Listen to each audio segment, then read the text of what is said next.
با سلام بینندگان عزیز، برنامه اخباری آزادی از استودیوی مرکزی در شهر پراگ تقدیم شما از آن می شود. شالوی گلخوجه هستم. همراهتان. نخست سرخط موضوع برنامه امروز 29 دکبر. کارگران یک شرکت مشغول کار در نیروگاه روغن میگویند نیم سال باز معاش را ندیدند. مسئولان گفتند هر ماه حق مزد را میپردازند. در احاطه کوهسار ریاست حفظ محیط زیست دوشنبه پایتخت را از لحاظ آلوده شوی هوا آسیب پذیر میدانند. ساکنان نیز شکایت دارند. ناراحت حس میکنیم. همین میخزیم هم از تازه میکنیم که با چنگ با همین اگه از 100-200 پس با چنگ همه خیل. زمان شهری که از سوی مسکو تامین میشد حالا به دهه کسنوگذر تبدیل شده است و روزگاری تیره ساکنان شهر شبه در قرقیزستان. نزدیکان محمود اودینایف پس از 3 هفته دستگیر شدنش خبر دادند که او در بازداشتگاه موقتی رقم 1 دوشنبه نگهداری می شود. دوستان کل تاجیکستان روز 5 دکبر خبر داده بود که معاون رهبر حزب سوسیال دموکرات با اتهام اوباشی دستگیر شده است. بعد این مقامات درباره سرنوشتش اطلاعی نشر نکردند. میرنگار ریزوی و همسر اودینایف به رادیو آزادی گفت چند لحظه پیش برای او به بازداشتگاه غذا و دوا برده و به دست نوزیران سپرده است. به قول ریزوی و نوزیران بازداشتگاه درباره وضع سلامتی اودینایف که گفته می شود پایهایش جراحت دارند خبر ندادند. پیوندان محمود اودینایف میگویند تا حال نمیدانند که وی با وکیل مدافع تامین هست یا نه. ده کارگر شرکت عصر نور که در محل ساختمان نیروگاه روغن کار میکنند ادعا دارند نیم سال باز معاش نگرفتند. مسئولان عصر نور به رادیو آزادی قضیه را شرح ندادند، اما در جواب رسمی به شکایت بعضی از کارگران خود گفتند ماه به ماه و به محدودیت مزد را میپردازند. عبدالله اشورف موضوع را ادامه میدهد.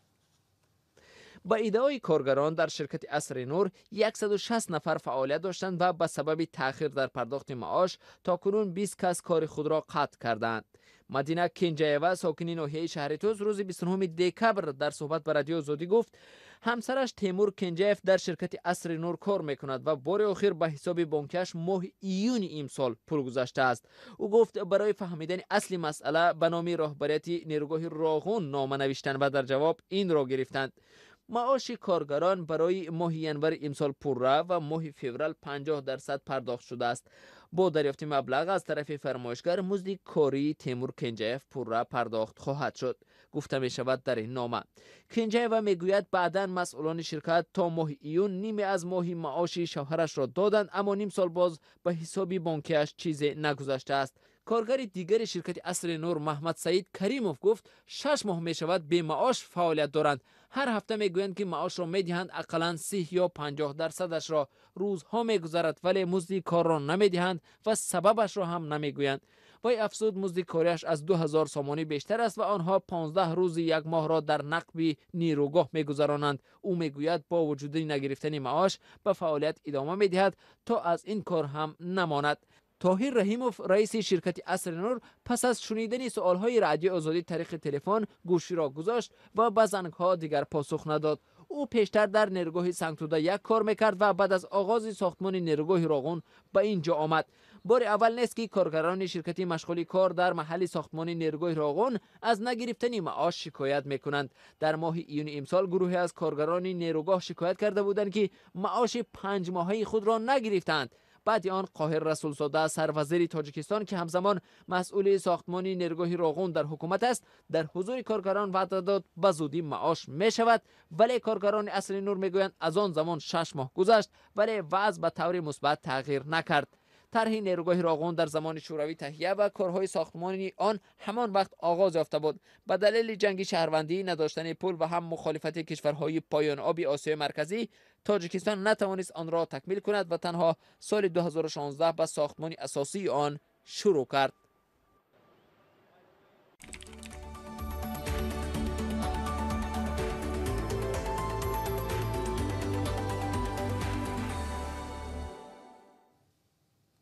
سازمان بین‌المللی گزارشگران بدون مرز میگوید در سال روان 50 روزنامه‌نگار به خاطر فعالیت‌های کسبیش جان داده است. در گزارش افغانستان و پاکستان در بین کشورهای یاد شدند که در آن حیات کارمندان رسانه‌های خبری در خطر است.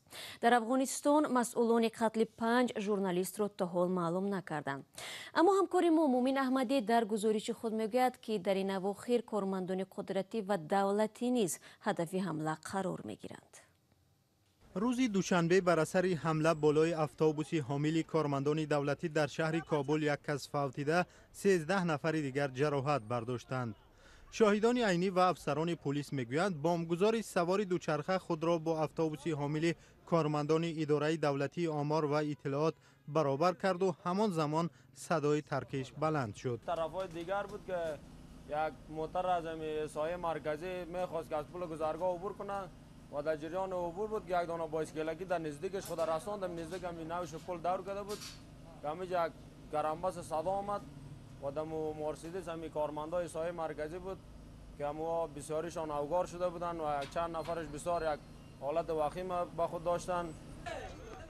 تا حال کسی مسئولیت انفجار را بر دوش نگرفته است. طبق گزارش‌های رسیده دیروز یک بمب مگنیتی در اتوبوس افسران امنیتی هم ترکیده بود، ولی در این حادثه کسی جراحت نبرداشته است.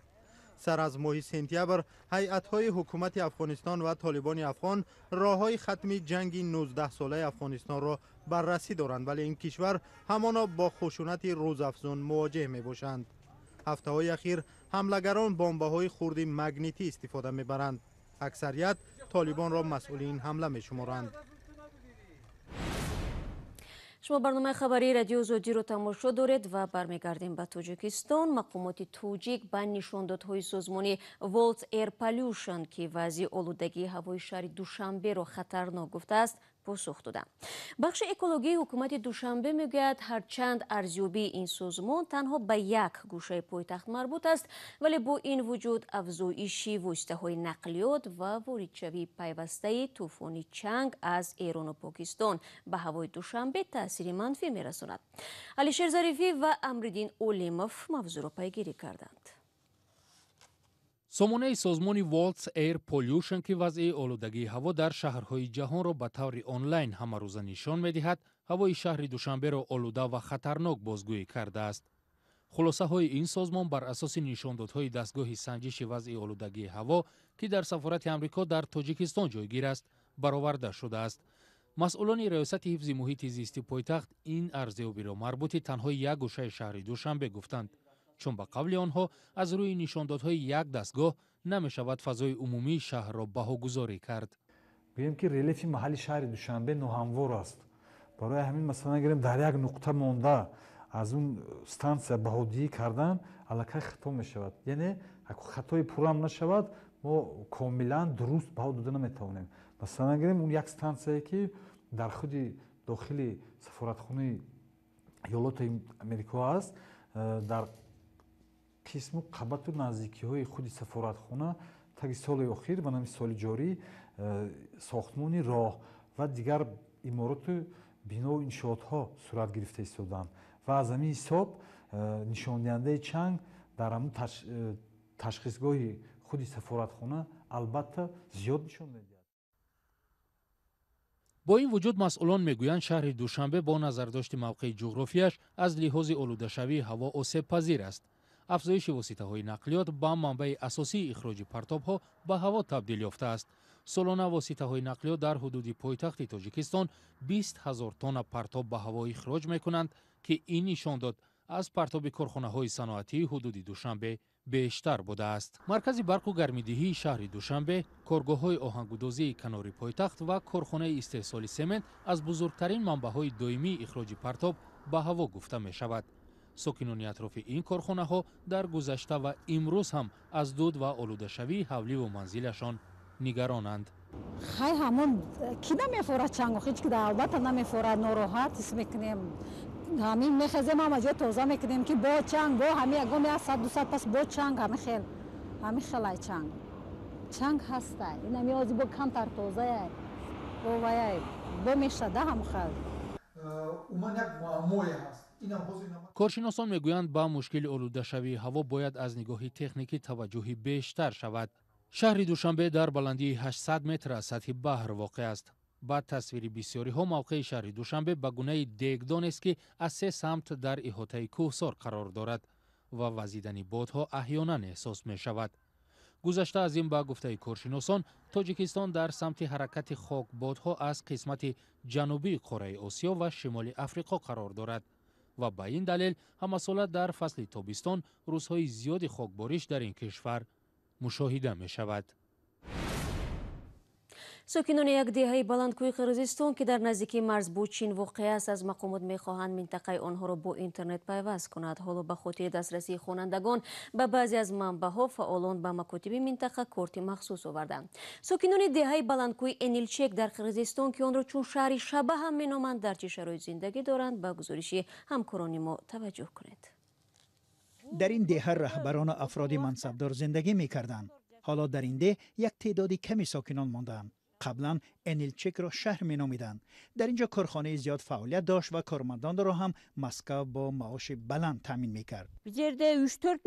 زمانی شوروی ما 3-4 مغازه کلان داشتیم و هر завод برای خودش یک اونیورماگ داشت. در اینجا متال های قیمتبها استحصال می کردند.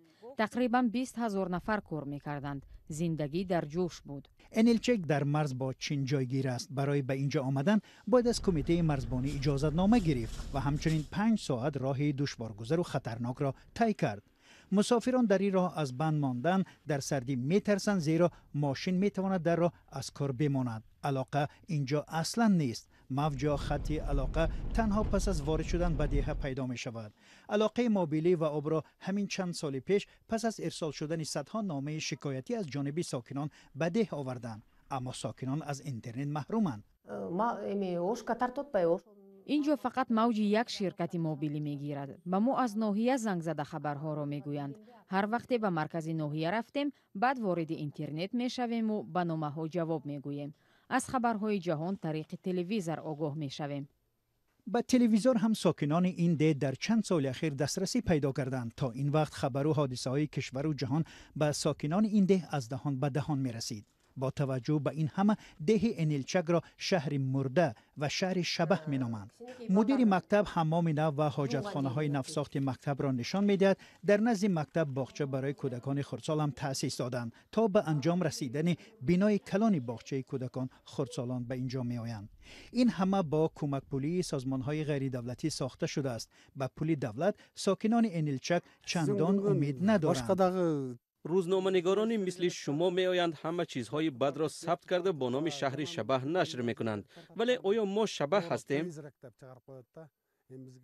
پس از با آب و علاقه تامین شدن ده، برخی از عائله های جوان دوباره به انیلچک کوچ بسته ایستادند. تا آمدن من در ده معلمی زبان انگلیسی نبود. معلمی زبان روسی این فن را به کودکان درس میداد. البته آدمان حیران میشوند که ما چی طور به اینجا آمدیم. میگویند که به نزدیکی اینجا با اینترنت پیوست می شود. خیلی خوب می شد. ولی با بوای رسیدن فرزندان اولان و نیل به احتمال زیاد از اینجا می روند. زیرا در انیلچک تنها مکتبی ابتدایی فعال است. خوانندگان صنف‌های بالایی را ساکنان مجبورند به دهه‌های دیگر فرستند. حالا یگانه امید ساکنان این ده به استحصال کان است. با باوری آنها تنها با برقرار کردن استحصالات می شود ده را دوباره زنده کرد. پلیس شهر قونیه ترکیه گروه جنایی را بازداشت کرده است که به تشکیل فاحشه‌خانه مشغول بودند. بنابر نوشته نشریه ترکی هوریت، کارمندان پلیس 26 دکبر بعد 2 ماه نظارت 5 فرد را دستگیر نمودند که 12 زن را با تهدید به تنفروشی مجبور می‌کردند. هنگام بازداشت از گمانبران 2 تفنگچه و مواد مخدر دریافت شده است. در میان زنان آزاد شده 11 شهروند ازبکستان و 1 شهروند ترکیه نیز هست. طور معلوم شد شهروند بازداشت شده ازبکستان با وعده جای کار شناسنامه‌های زنان را گرفته آنها را به تنفروشی مجبور می‌کرده است. دوستان عزیز، فرصت برنامه ما اینجا به پایان میرسد. اخباری از این بیشتر را در سامانه رادیو آزادی زیر نشانی www.azadi.org بخوانید و چون همیشه نوارهای روز در صفحه آزادی ویدیو در یوتیوب گذاشته می شود. عزیزان فراموش نکنید که فردا همه شما را با خبرهای نو و تازه منتظریم. خود را احتیاط کنید و خدا نگهدارد.